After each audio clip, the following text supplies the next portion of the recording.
Ang video na ito ay tuturuan ko kayo kung paano natin i-change yung pangalan natin sa ating Facebook account. So kung gusto nyo palitan ay panoorin nyo lang yung video na ito.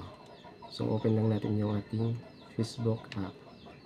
So click lang natin yung Facebook account, tapos punta tayo sa ating main profile. Click lang natin yan, tapos hanapin ulit natin yung ating settings and privacy. Tapos click natin yung settings. Yan, click natin yung settings.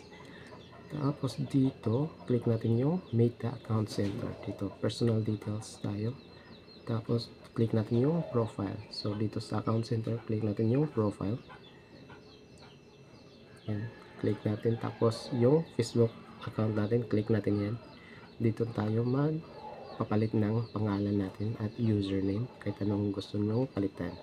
Yan, name, username, tapos profile, avatar. Click natin yung name kung gusto natin palitan yung Facebook name natin. Yan, yung first name, middle name, tapos last name. First name natin is, yan, example lang naman, tapos review change.